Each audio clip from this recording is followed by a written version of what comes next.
It's weekend and we're back with your weekly roundup of major corporate and startup world updates. You're watching Companynama with me, Shrestha Tiwari, taking off with the corporate world first.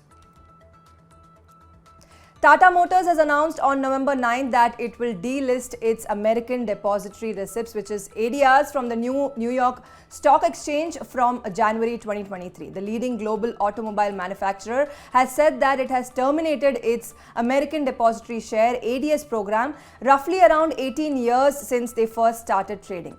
It also reported a lower loss of 944 crore rupees against 4,442 crore rupees last year for the same period. The last trading day of the ADS on the NYSE is expected to be on or around January 23, 2023. Reliance Industries is set to acquire German retailer Metro AG's cash and carry business in India in a deal estimated at around 4,060 crore rupees. According to sources, the deal includes 31 wholesale distribution centers, land banks and other assets owned by Metro Cash and Carry here. Discussion between the billionaire Mukesh Ambani-led Reliance Industries and Metro was going on for the past few months, but only last week the German parent firm has agreed to the offer from Reliance Retail, which will help Reliance Retail, the country's largest retailer, expand its presence in the B2B segment as well. In more news on Reliance, a report by the Economicom says Reliance Industries Limited and HCL Group are independently evaluating deals to pick up 30% equity stake each in a semiconductor wafer fab applicant ISMC Analog. It is likely that both RIL and HCL will invest through subsidiaries, with an estimated total investment from both parties likely to exceed 4,000 crore rupees. If the deals are successful, then RIL and HCL will join Vedanta in the semiconductor manufacturing fray in India, which is considered to be a strategic initiative for the country. Amazon India and TVS Motor Company on 9th November announced a strategic engagement to strengthen electric mobility, electric infrastructure and connected services. As part of its collaboration, a fleet of electric two-wheelers and three-wheelers from TVS Motor will be deployed for Amazon's last-mile deliveries. In addition to this, the two companies will work in tandem to examine EV use cases for various Amazon business groups for its network and logistical requirements. In order to test solutions, the two companies will pilot TVS Motors electric vehicle solutions through partner base and delivery associates across India. The country's largest lender, State Bank of India, has become the country's most profitable firm with a consolidated net income of 14,752 crore rupees in the September quarter of FY23. With this, SBI surpasses Mukesh Ambani's Reliance Industries, which has reported net earnings of 13,656 crore rupees. On a standalone basis, SBI has reported a net profit of 13,265 crore rupees, beating Reliance Industries, which has remained the most profitable corporate for decades now by a wider margin. But this time around, Reliance took a hit of 4,039 crore rupees in the windfall tax on its exports during the quarter.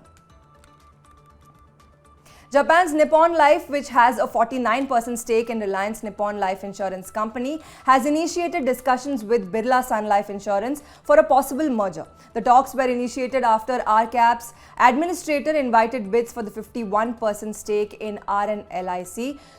Although Nippon Life has categorically mentioned that it had no plans to sell its 49% stake in RNLIC, as per industry sources, a deal is expected to conclude at around 2,500 to 2,800 crore rupees, reportedly, with Reliance Capital stake likely to be valued at 2 to 2.3 times FY22 price to embedded value.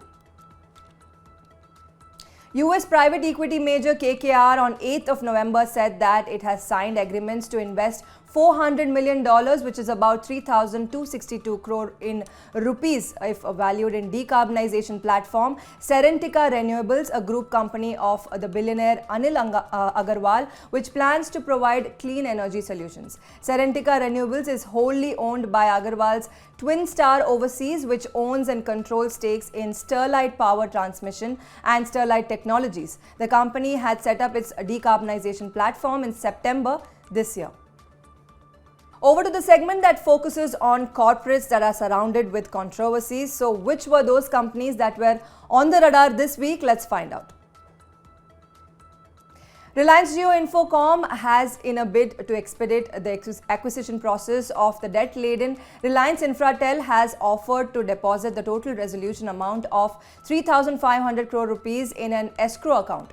Reliance Projects, which is a subsidiary of Reliance Jio, has moved a fresh application before the Mumbai bench of the NCLT, stating that the delay in the resolution process is causing severe harm to the interests of the corporate debtor and the resolution applicant. Back in March 2020, Reliance Projects had emerged as the winning bidder for RITL, which is the holding company of debt-laden Reliance Communications tower and fiber assets.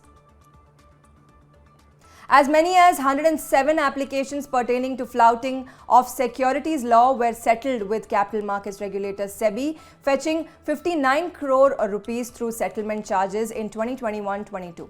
This was way lower than 216 applications disposed of by SEBI, which collected 68.23 crore rupees in 2020-21, according to the latest disclosure made by SEBI in its annual report.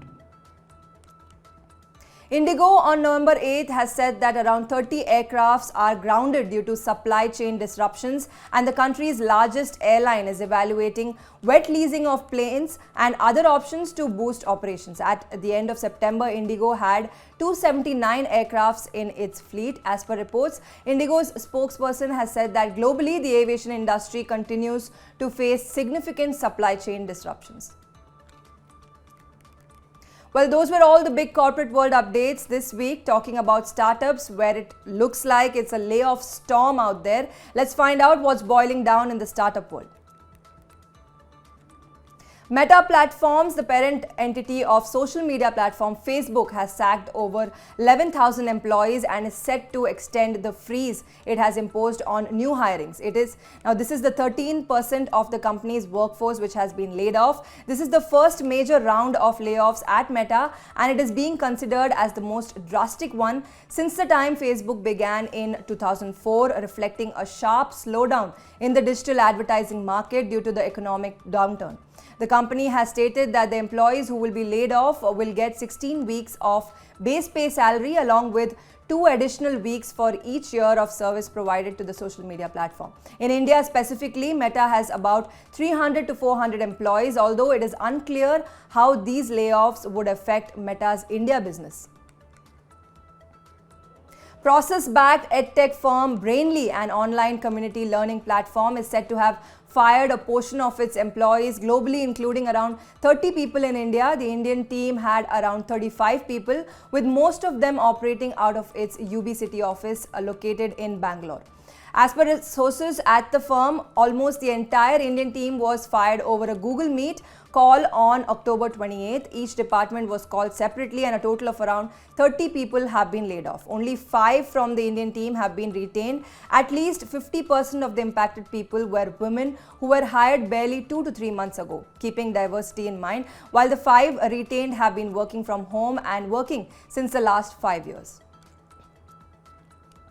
SoftBank-backed Unacademy sacked about 10% of its workforce, or around 350 employees, on 7th of November, citing unfavorable market conditions and due to the ongoing funding slowdown for tech startups. Unacademy CEO Gaurav Munjal notified the layoffs in an internal email to the employees, stating that all the affected employees will be given a severance pay equivalent to the notice period that they serve and an additional 2 months. After this round of layoffs, at least 900 of its staff stand affected, including 150 employees in June and the 600 workers the company fired in April as well. Unacademy is one of the many edtech unicorns after Vedantu and Byju's to have laid off its staff in the last few months due to a funding crunch. Dula, a firm that aids global founders to start companies in the US, has raised $8 million in funding to expand its fintech suite and democratize access to the US financial ecosystem. The funding round was led by Nexus Venture Partners with participation from the Y Combinator Continuity Fund as well. The fundraise comes right after a profitable year and the launch of Dula Banking. With that, it's a wrap on this week's Companynama. We'll be back with another round of corporate and startup updates next week. But if you want to know your financial security score and where you stand in terms of personal finance, then go ahead and download the Money9 app and check your personal finance score on our calculator, specially designed to give you a reality check on your pocket. You can also grab India's Pulse, the first personal finance survey of India, just a click away on the Money9 app, which is available on your Google Play Store and App Store. And yes, keep watching Money9.